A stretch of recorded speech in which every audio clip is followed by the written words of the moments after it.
BSP का हम बोल रहे हैं। ये देखो कैसे देखो सुनने को।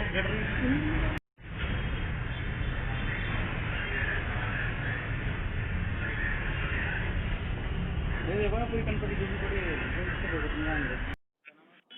मेरा नाम अशोक सागर है। मैं नीलदीप एक संस्कार का संस्थापक हूं और विश्व पर्यटन मिशन में 2019 से मैंने इंटरव्यू बेस पे सिलेक्शन पाया हुआ है, जो एशियाई इंटरव्यू पे काम करती है। दरअसल मेरी रोज की दिनचर्या सर है 4 बजे जाकर अपना घूमना टहलना, तो लगभग मैं 6 बजे विपश्यना कर रहा था, जो आनापान होती है 30 मिनट की। तो अचानक विपश्यना करके उठने ही वाला था, उस समय ही एकदम कुछ आहटों की मैंने आवाज सुनी। तो मेरे को 3 लोग जिनको मैं अच्छी तरह से जानता हूँ, एक उनमें विनोद है जो पंचलोक का है, उसका बेटा वैभव है, एक नवराज है, एक उनके साथ में अज्ञात व्यक्ति था। वो आके मेरे पास हमला कर देते हैं, मारपीट करते हैं। मारपीट करने के बाद तुरंत ही वो फोन करते हैं कुछ बदमाश लोगों को। इतने में क्या होता है, मैं यहाँ से जान बचाने की भगने की कोशिश करता हूँ। तो हमारे पास में खेत है जहाँ गोबर वोबर की साफ सफाई करने का मेरी माताजी थी। तो मैंने कहा मेरी माताजी के साथ में भी क्या बदतमीजी करनी चाहिए। उनके पास फिर मैं भागा, तभी लगता है कि 3-4 बाइकें आती हैं, चक्कू तलवार और बदमाशों से फिर वहाँ मार पिटाई गई है। स्थिति पे जैसे ही लोग वहाँ से मुझे बचाने के लिए भागे या स्थिति को जानने का प्रयास करा, तब तक ये लोग कहे इसके घर में आग लगा दो, इसको जान से मारो, इसका मांस खाएंगे आज यहीं बैठकर।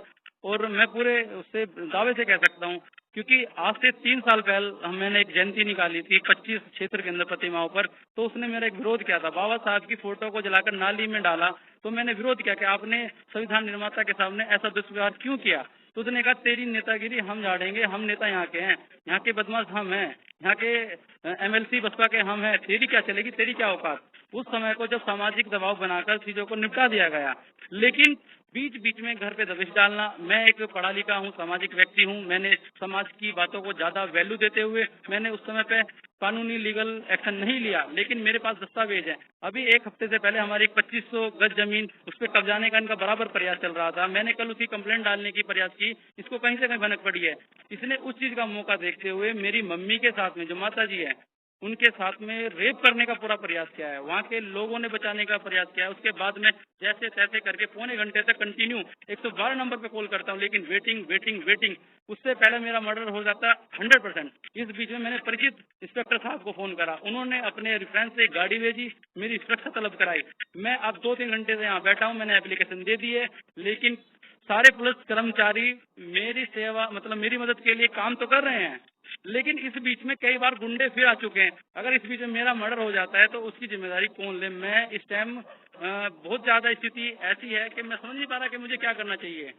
तो मैं तो यही गुहार लगाना चाहूंगा अपने संविधान निर्माता निधि ने संविधान लिखा है, संविधान में मैं आस्था रखता हूँ कि मेरे साथ न्याय हो और सच्चाई की पुष्टि हो।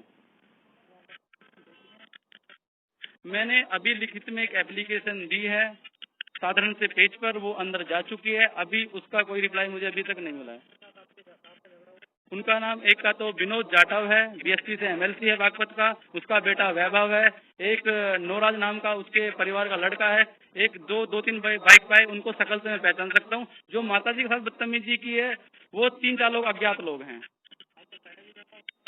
आज से 3 साल पहले मैंने जब जयंती निकाली थी, तब मेरे को उसने इसके घर से बाहर निकल रहा था, तब इसने मेरे को मारपीट करने के लिए कम से कम 50-60 आदमी को इकट्ठा करके हमला किया। लेकिन गांव के लोग मौजूद होने की वजह से उस झगड़े से मतलब झगड़ा बना नहीं था उस समय। सर मैं चाहता हूं जो असामाजिक तत्व हैं बार बार मेरी जान, मेरी माताजी की जान, उस पर जो बार बार प्रयास कर रहे हैं, तो कानून मुझे या तो सुरक्षा दे। यदि ऐसे सामाजिक तत्व बार बार ऐसे निकल के आएंगे तो फिर हमें कम से कम इतनी तो जिम्मेदारी दे कि ऐसे को मुंह तोड़ जवाब दे सकें। हम भी यूथ हैं, हम भी पढ़े लिखे हैं, लेकिन अपनी माँ बहन की इज्जत पे हाथ नहीं डलवा सकते। कमलेश, मैं पथवारे में थी, उनके साथ चिपट रहे मेरे बच्चे के साथ। मैं बोली क्या कर रहा है ये। देखा मन क्या कर रहे हो भाई, आजा बहन की लोड़ी तुझे फाड़ेंगे पकड़ कर। भाई इतने से बच्चे को बताने लगी, ये सारे पुतरे, ये फाड़ा मेरे हाथ पास। फिर ये देखो ये क्या हो रहा, ये ऐसा करा, पूरी तरह से चुपट गए।